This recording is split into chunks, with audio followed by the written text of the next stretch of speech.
Welcome to the Grow Strong Leaders podcast. I'm your host, Meredith Bell, and I interview business leaders who are committed to their own growth and the development of everyone on their team. If you enjoy my podcast, be sure to subscribe and rate it on your favorite podcast platform.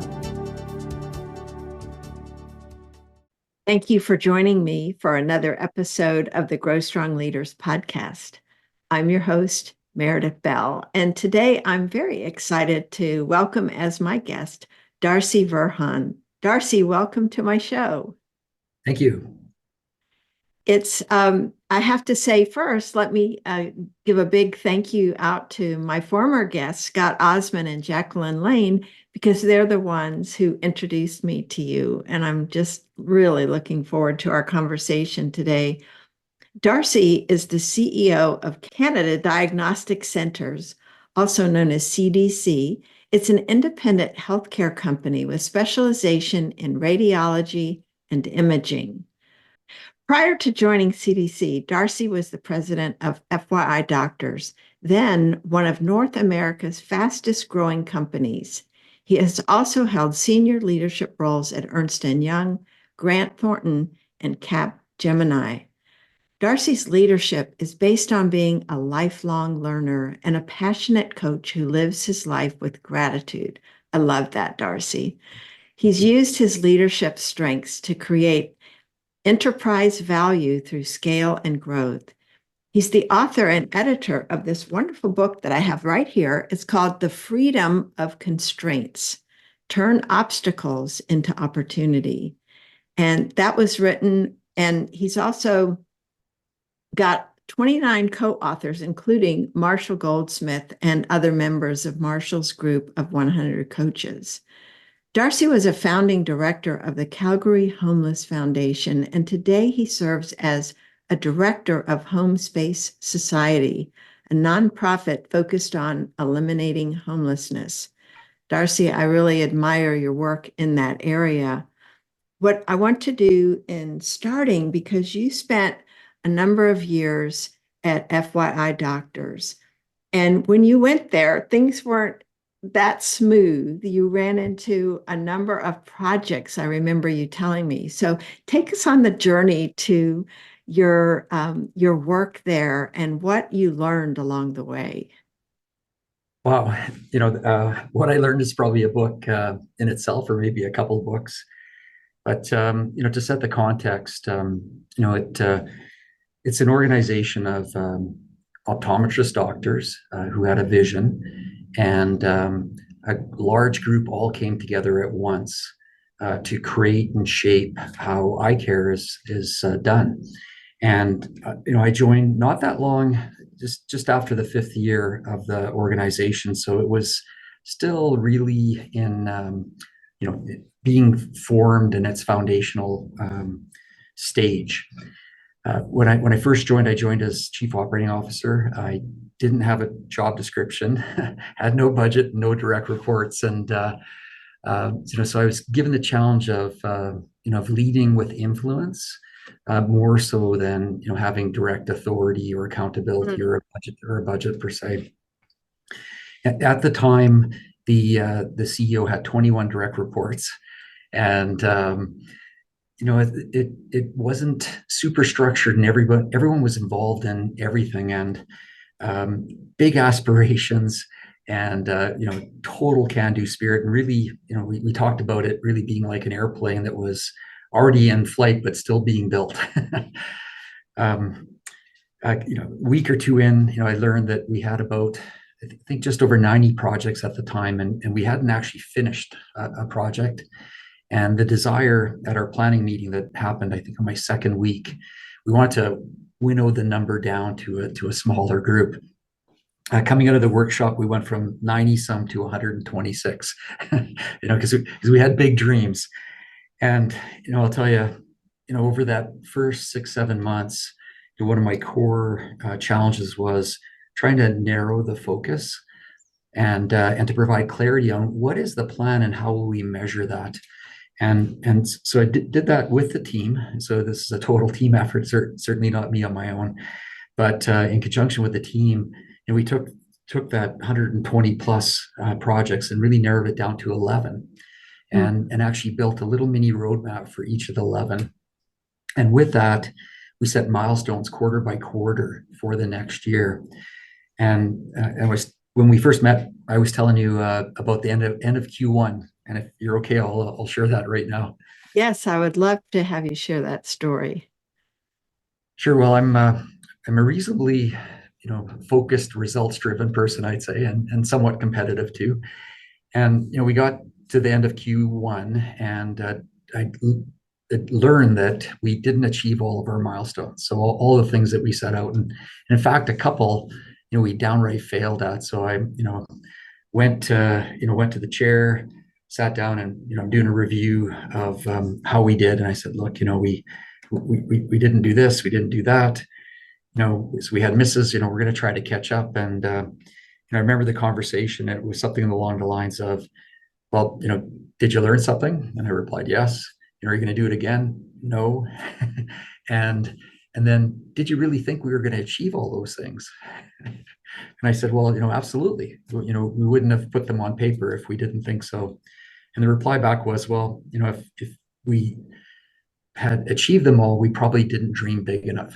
So it kind of set the stage for how to think about things.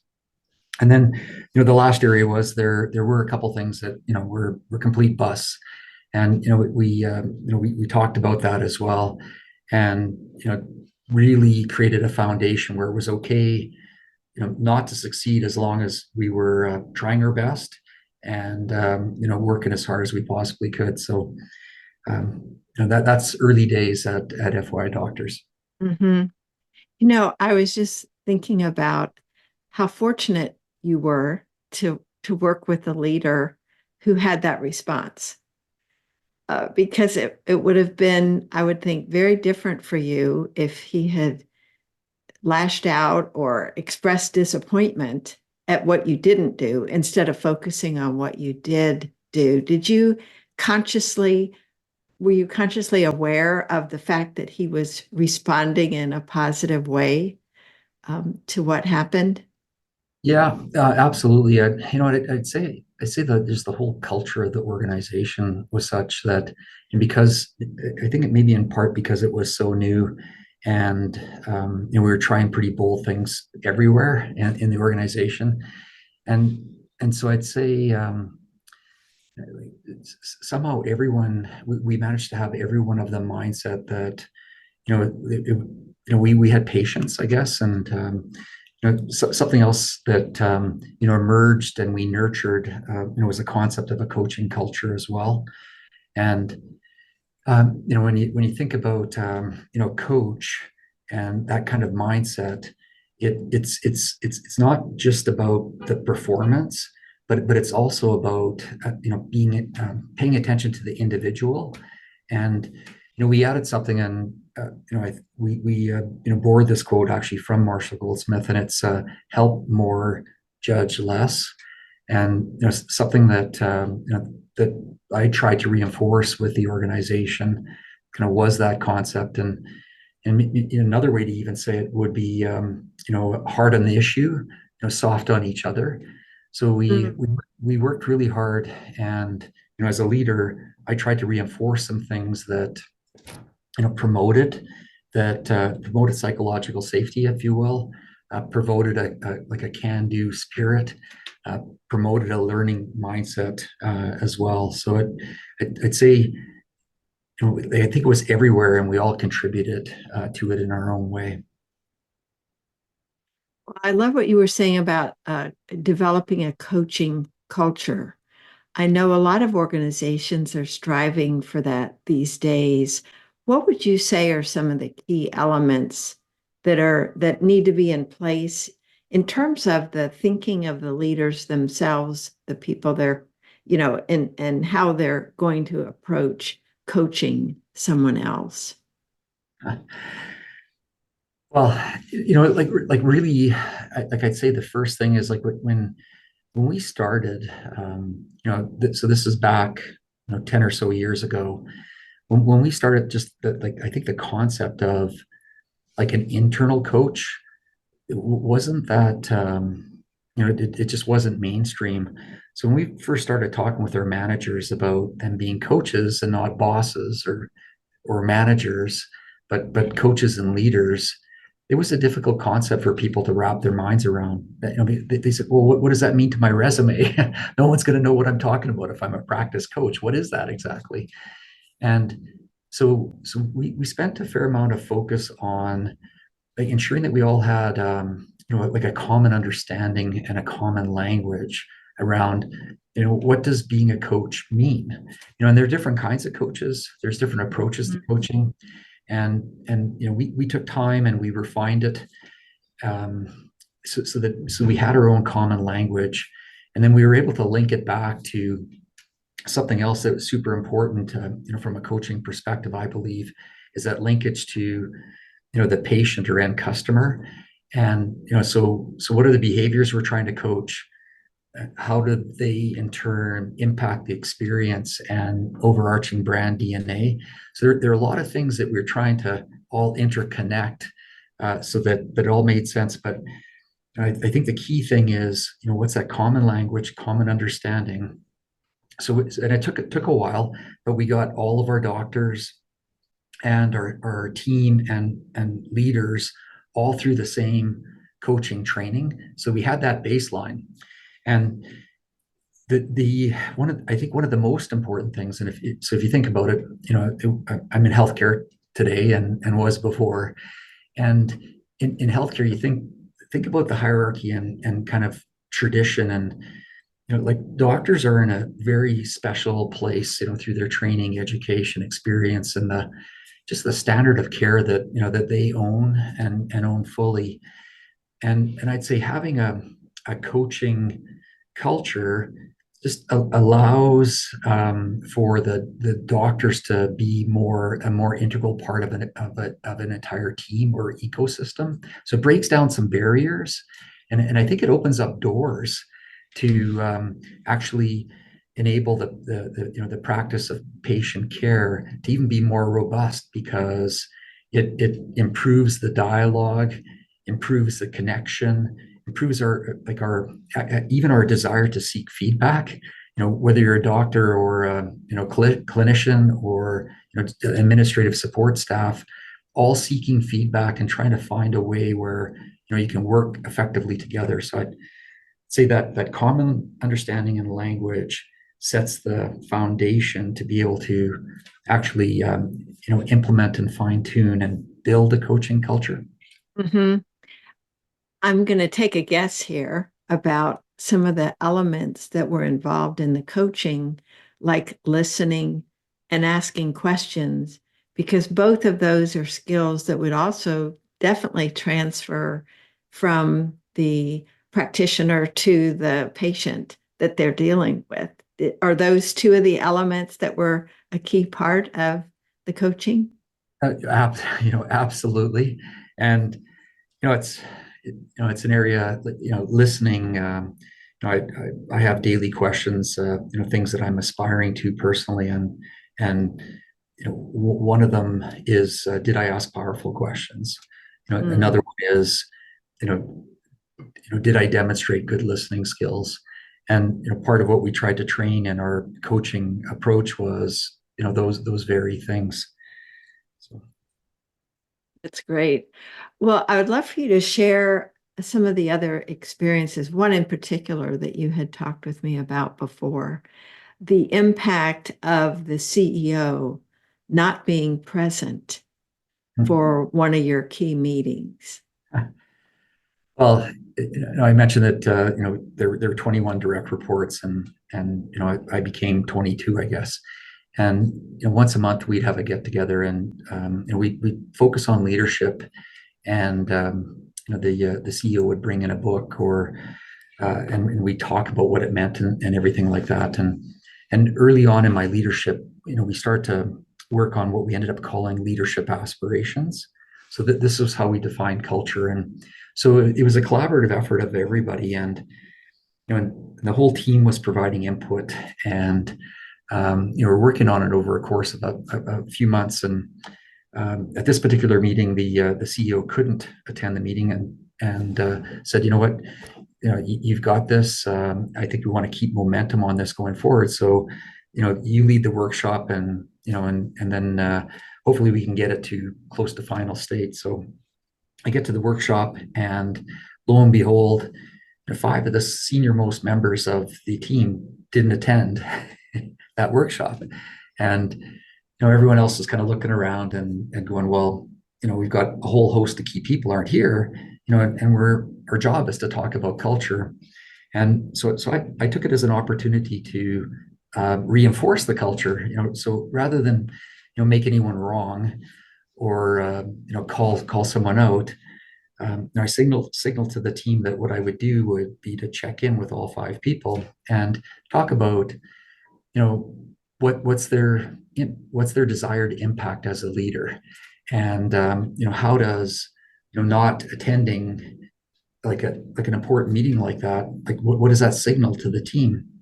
And I didn't realize, but the unspoken culture at the time was, if the CEO didn't show, generally the meeting was more optional, than that was the culture.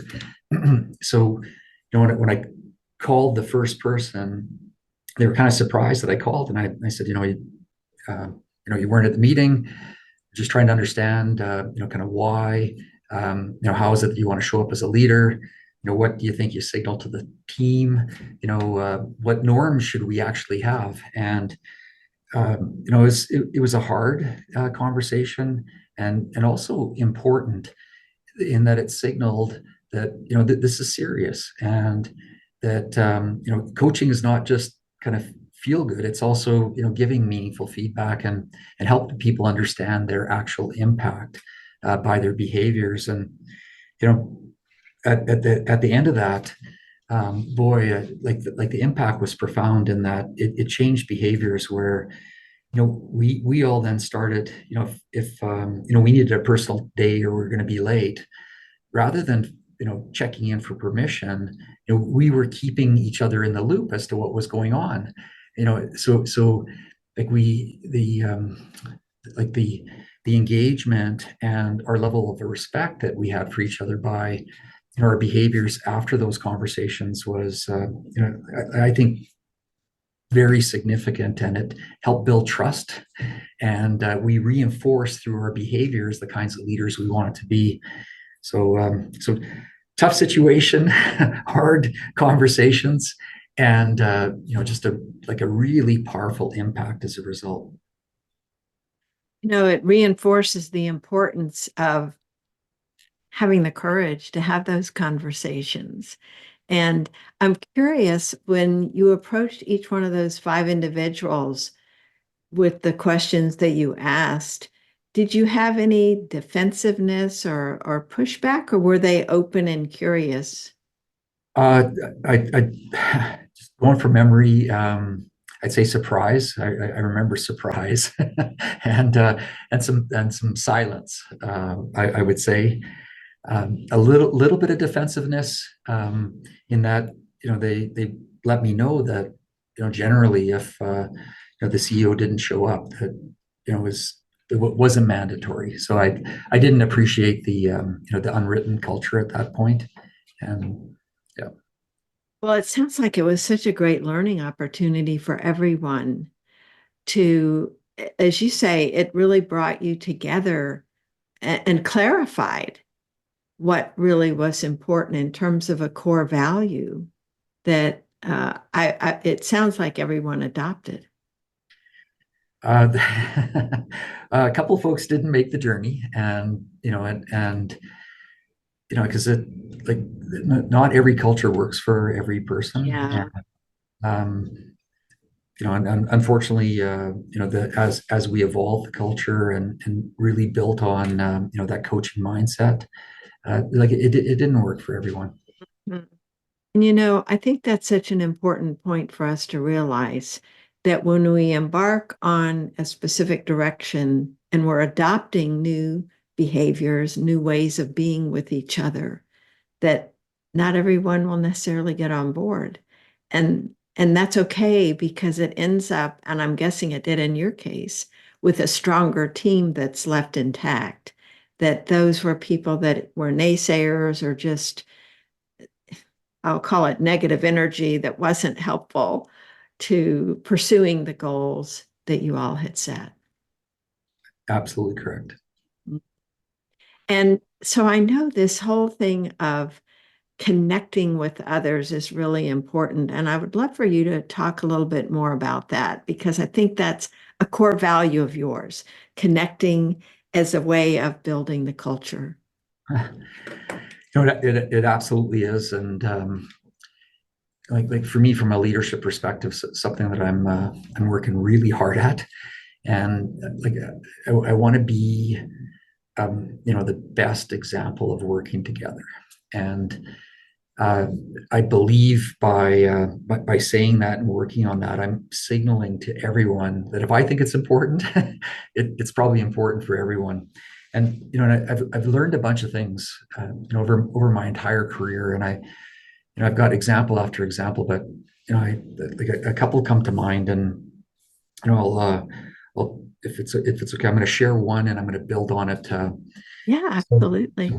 So in my last role, we had a concept we called the 10-10 commitment, and what it was all about was we asked our doctors to come in 10 minutes before their day started and spend that time just connecting with the team. So being in the team space, how are you doing?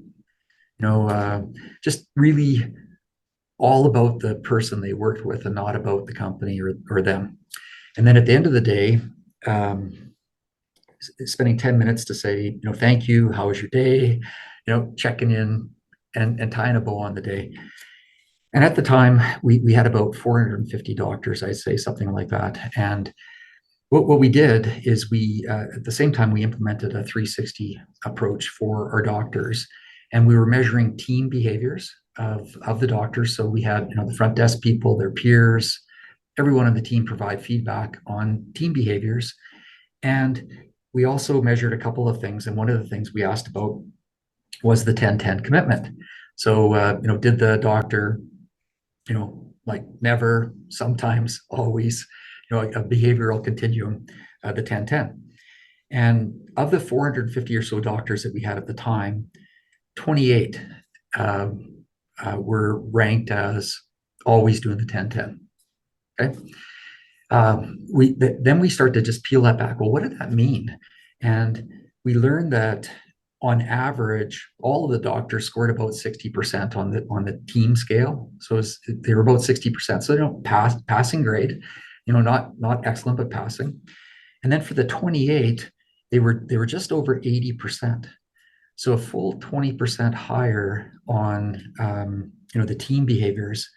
And then we start to look at employee engagement, patient net promoter score, conversion rate, same clinic growth measures, like all of the metrics.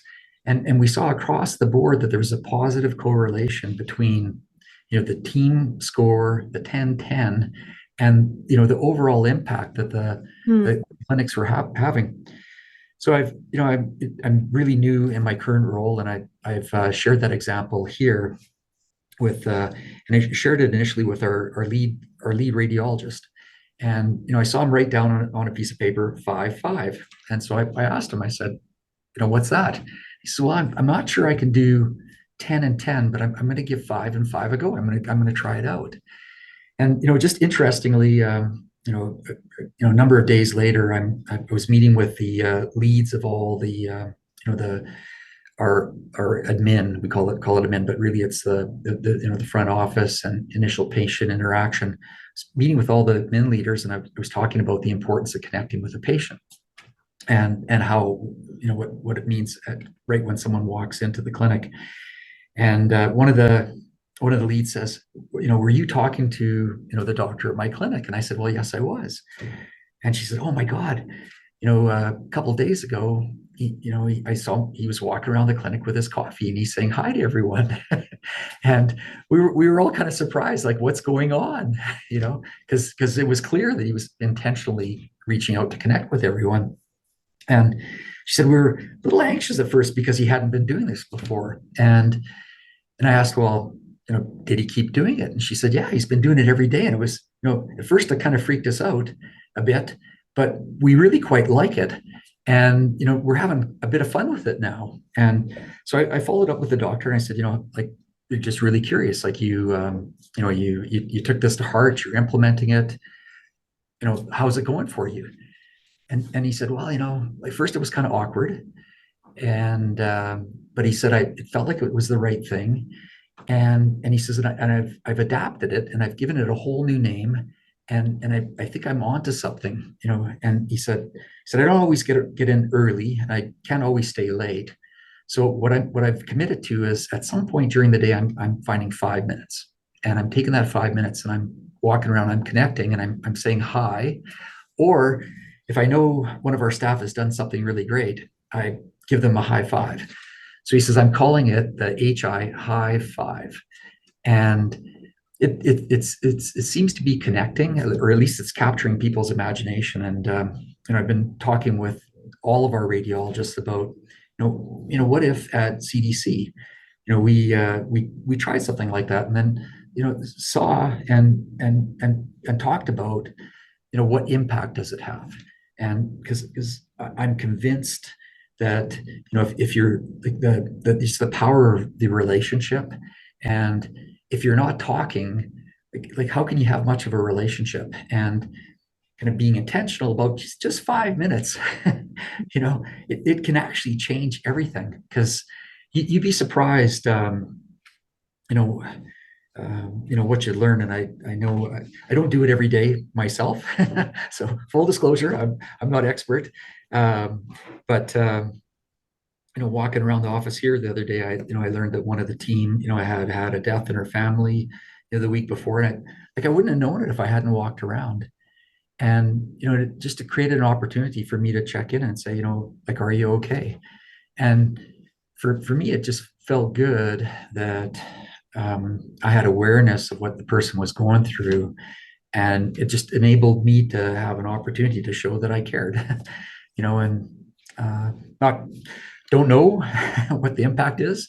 Can say that it felt like the right thing to do, and it also felt good. So Such a powerful example. Every one of my listeners can think about, how can I connect more effectively? I love the 10-10 and the 5-5 adaptation. And just the high-fiving, is a very powerful way of connecting with someone.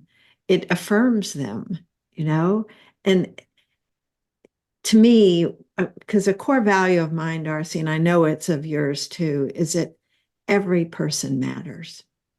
And so when we can convey that to the people that are in our world in some way, they feel that.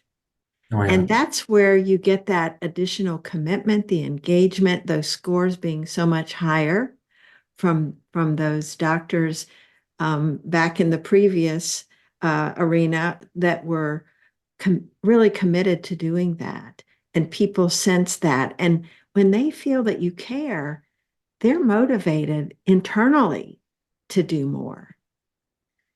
Yeah, well, I agree. And there's something I've seen in employee engagement surveys over the years is that one of the biggest things that people can do that creates engagement is taking the time to provide positive feedback for a job well done. Like it would blow your mind, how big that single thing is in relation to engagement. You know what? And then, and you talk about it with leaders, and they say, "Well, right." Like I've asked, like how often? And people go, "Well, I'm busy." you know, I got my eyes on the task, and I'm doing all this stuff, and I just I didn't get around to it. But just stand back for a second and you think about that. Well, how does someone feel when they get the positive feedback? They feel great. How do you as a leader feel to give someone positive feedback? Well, you feel great. It can be kind of contagious, quite frankly. And but while super simple and feeling really great is hard. People do get busy. You got lots of things on the go. There's deadlines. Maybe you got board pressures. Maybe there's an angry patient or customer, and you just you forget to notice and recognize good work, but it's really important and powerful to do. Mhm. A key word you just said there is notice. When we're willing to raise our awareness and pay attention, it's what we pay attention to, right? If we're focused on our own task and we're not paying attention to what someone else has done, we miss that opportunity to give that positive feedback. You just hit another thing that I'm still reasonably early days here at Canada Diagnostic Centres, and I've signaled to everyone that I'm doing what I'm calling a listening tour. So Mhm. I'm trying to get to all our locations, and being spread over Canada, it's a little tough. But I've also said to the team here that when I'm on this listening tour, like I'm paying attention to the stories that we tell, because the stories we tell define our culture. They define who we are, and I'm also being observant of the behaviors that embody like the way we do things around here. That in my mind's our culture. And I gotta tell you, a month or so ago, I traveled north and to one of our clinics, and I got there a bit early, so I was there before the person I was supposed to meet. So I sat in the waiting area, with all of our patients, and I'm just sitting, minding my own business. And it was a slushy day in northern Alberta. And so when people were coming in the clinic, they were when they got off the mats, there was some mud and slush and stuff on the floors, and I watched one of the team, and I wasn't sure who it was. Like not sure the person's role. Could have been a cleaning person. I don't know, but I watched someone mopping up the floor and just kind of tidying up the welcome area, and I just kind of paid attention to that. And then later on, I had a tour of the clinic, and I met the whole team. And the very last office I got to, was the leader of the clinic. And I walk in the clinic, and I'm introduced to Aaron, and I learned that Aaron was the person cleaning the floor, the leader of the clinic. And I said to her, I said, like, it just helped me understand, like, what caused you to do that. And she said, well, I want the clinic to be nice, and want people to feel good when they come in because it's a clean environment and everything like that. And just because I could, and like what a powerful story, I think. So the way we do things around here is, no details too small. We chip in where we can, and we care about the experience that people have when they come in our space. And so I've shared that story because I think it's an important embodiment of kind of the quality of the people we have on our team and the way we do things. Mhm. Oh, it is. That's a wonderful story. Immediately, what came to mind was servant leadership.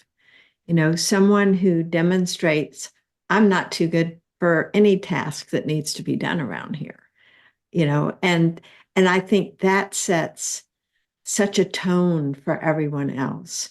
Well, if they're willing to do that, then I can do this over here or something else. It it is so true. That's a Brene Brown quote, I think, the way we do things around here. She was the first one I heard say that. And I love that. It's the simplest definition of culture, and it's so true. And it spreads by what the leader does and what kind of a model they set. I've even seen examples of radiologists going into the sonographer exam rooms to help clean up the tissue paper that gets put over the exam Mhm. bed. So at all levels in our organization, I you know I take notes.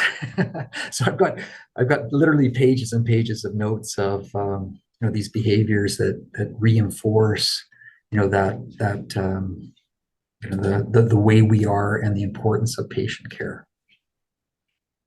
Darcy, I love that you observe so much and that you are doing the walking around and also traveling around to connect with everybody that's in your different offices, because you all are spread.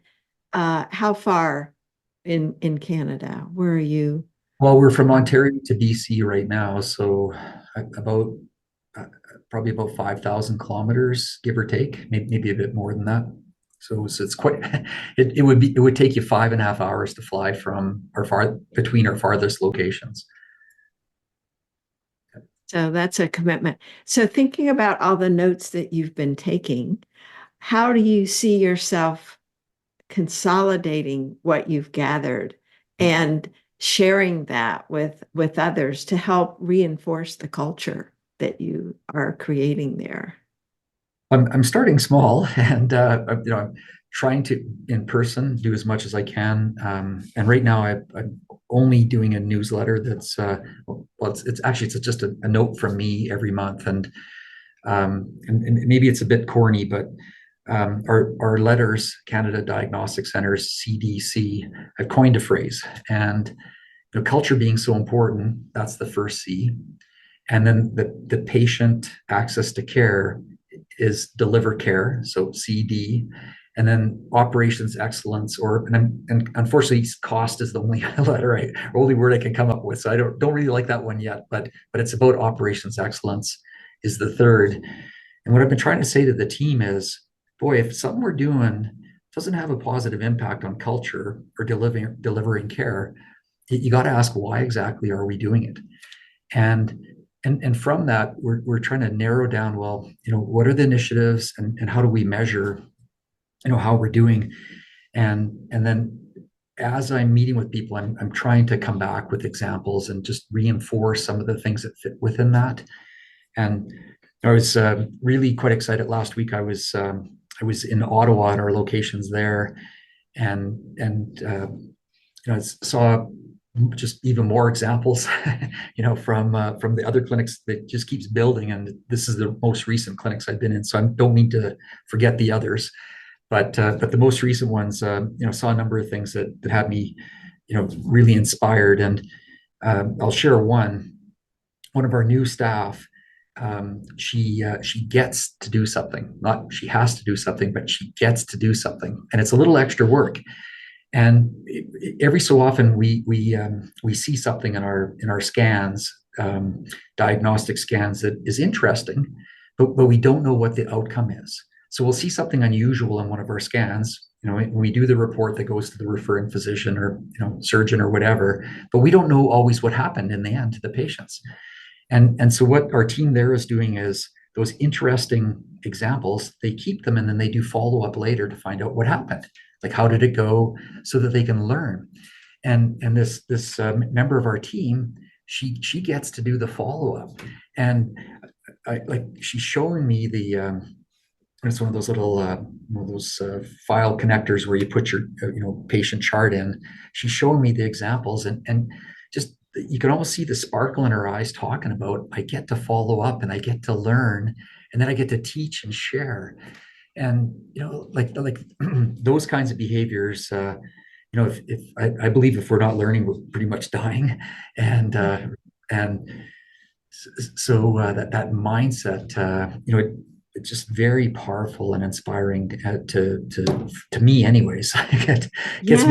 It gets me excited about being here. So And see it, those that are listening can hear it in your voice, but I can also see it in the sparkle in your eyes and your enthusiasm in talking about it. CDC is very lucky to have you there, Darcy. I think that what you're, creating there is something really special. And what you were just talking about reminds me of your book, because I did want to mention something with your book, The Freedom of Constraints. To me, when I first saw that, it's like that's almost an oxymoron. Freedom and constraints. Does that go together? So I would love for you to share the story behind that phrase and why you chose to really have the whole book. All the authors' contributions are around different kinds of constraints that they've experienced themselves and how those were opportunities. boy,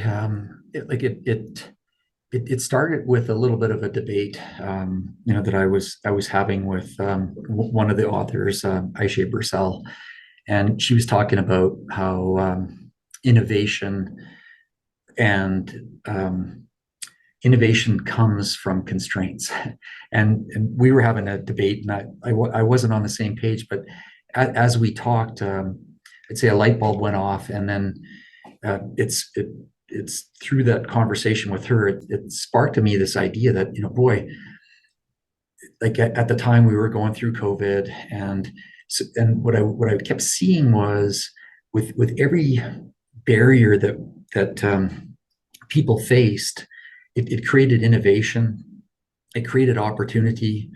Somehow we found ways to do more things with less and in different ways. Like you think about the working from home, and just how organizations just turned on a dime, and somehow we managed to make our way through it.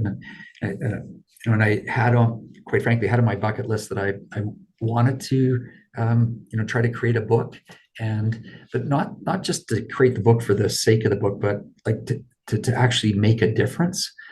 And so what I did is I started reaching out to some of the coaches and said, look, you know what, I've got this idea around constraints and how they create freedom. And what if you're interested, would you want to contribute, a chapter? And the sole purpose is, can we make a difference, for someone that picks it up? And so it's not designed to be a front to back read.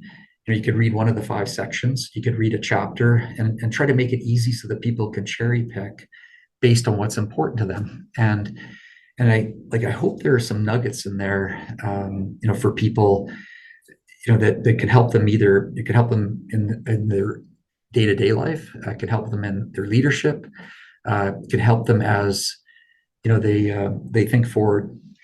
And last thing I'll say about the book, a number of years ago, I met Harry Kramer, and he was delivering a speech on leadership, and he talked, I think it was about 40 years. He says that he's been thinking about leadership, and he started off his presentation asking us what 168 was, and I didn't know, and it's the number of hours in a week, and he said, that's a constraint, and if you're intentional, you can think about how you use that constraint and you use your time. And he marveled at people being surprised at things that were happening in their life. And then he asked them, what they were doing with their time. And if you looked at what they were doing with their time, what they were doing had nothing to do with the outcome that they were trying to achieve. And so he would say, well, I'm not surprised that, he said, I'm surprised you're surprised, because what you're doing it doesn't align with what you want to achieve. So if you're not intentional about how you show up for a leadership meeting, you're going to be surprised at the outcome. They kind of go in hand. So every moment's a decision. And when I walk out the office, to engage with the team, how I carry myself has an immediate impact on everyone around me. And I get to make the choice. So regardless of how I'm feeling or what I'm going through, I'm making a conscious choice around the impact I'm having on others, and that in turn permeates the organization. And the concept in freedom of constraints is, we've got constraints, we get to decide what to do with them. And last thing I'll say is, when I look at what all the authors brought to the table in the book, I think what's maybe is unique to that group, and I see it elsewhere as well. Everybody in the book made a choice about how to deal with a constraint, and the choice was to see it as an opportunity and to find a way to get there. Yes, I think so many of the stories that I read, they're very inspiring, because they help you see this person faced these challenges, and yet they took the opportunity to see the constraints that they had as a way of working through the issue and getting to the other side of it. There were a number of those. One of the ones that I found really intriguing was this idea of employees needing constraints and responding better and performing better with constraints, which again, that sounds, oh, is that really true? I think it is. And I would love your perspective on what you see as constraints for employees being valuable. Yeah, boy, the thing that pops in my mind right off the bat is a metaphor of you're on an overpass on the highway and having guardrails. The guardrails actually protect you. You can hit them and bang up the car, but they save you from going over the edge and really hurting yourself. So, to a certain extent, having those boundaries create a bit of a safety net, because it signals what's okay, signals how much latitude you have. So so it so they can be important as safeguards and provide clarity on kind of the direction that you want to go. So that would be the metaphor I'd use to from an employee Well, it context. makes perfect sense. And I think it goes back to providing psychological safety by knowing what's expected so there's not chaos. And there's a structure that people can count on being in place, just like the culture being how we do things around here, how we are with each other. Once people come to recognize and understand that's what it is, it's easier to know how to behave, how to Yeah, perform. absolutely. What one thing I'd love to share with people, and it comes from an unusual place, and I when I talk with my team here, or talk with anybody, I use the phrase "What's your 65?" And I met a person from banking that went into the arts a number of years ago because the arts were struggling with funding and whatnot. And but he loved theater, and he joined the theater. And what he discovered that he maybe I don't think he knew before he got there as a leader of the theater was that what happens on the stage and what happens in the audience, they go hand in hand. Like, and if you don't have the mostly full house, it's harder to get the energy. And and he discovered that at 65% of the house being sold as a season's ticket, the likelihood of filling the rest of the house was much greater because he had enough space already filled. He also learned at 65% of ticket sales, season ticket sales, that was enough for the business to be sustainable. So it could break even and it could fund the art. So 65% funded the art financially, and it also funded the art in the experience. And this guy, if you saw him in downtown Calgary, you'd open up his jacket and he'd pull out the season's ticket list the second you saw him. And he had a little line at 65, and if you didn't see your name, he would take your name and number and have somebody follow up. But what he said to everybody was, what's the single most important thing that enables us, to do the art, sustain the business, and just create magic. And if you think about that, like in relation to your business or even personal life, and you don't need big systems or lots of data to do this all the time. And I can give you lots of examples of like this particular guy, it's just a piece of paper, you know, and but everybody knows what's important. And so it's easy for people to see how to contribute to that. And it creates incredible focus. And, even here, we're really focused on access because, think about it, there are huge wait lists for scans and x-rays and all kinds of imaging. And we're in an incredible place to impact healthcare and people's lives by increasing our ability to see more patients with quality care, of course. And so we're focusing on one metric, and I won't get into what it is, but it's really about creating patient access. And every day at 801, our leadership team looks at it, we measure it, and by doing so, we're creating the conditions for success, and we're seeing improvement all the time. So I'd say, what's your 65? Not necessarily a guardrail, but it provides that clarity around where you're going. Yes. And that's a beautiful place to bring our conversation to a close, Darcy, I love that question, and I would love for each of my listeners to think of that. What is your 65? And the example you just gave of that one metric that you're focused on and how that can cascade to everything else. So figuring out what that one thing is that can make such a big difference on all the other areas. Darcy, I love your leadership style, who you are as a leader, how you show up. Your commitment, your enthusiasm, your clear love for what you do and the people you are working with is just so apparent. And I've enjoyed our conversation so much. Well, thank you so much. Hope there's a nugget or two. And Oh, yeah. definitely. There are many. And so I would love for you to share, how can people get a copy of your book, The Freedom of Constraints, and also connect with you? Yeah, my goal is not absolutely not book sales. I'd like to have impact through the book. It is available on Amazon, so you can order it there. And then if people want to connect with me, I'm on LinkedIn, with my name, and I'll do my best, to connect back.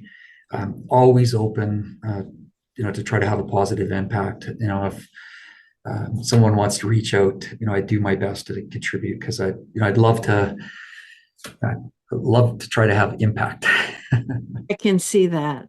And that's who you are and who you're being. And I appreciate that. Thank you so much for being with me today. Awesome. Thanks, Meredith. Thanks for tuning into my podcast.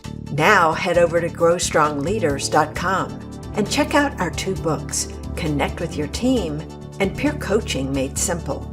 While you're there, download the free Facilitator Guide to find out how to implement our unique peer coaching system.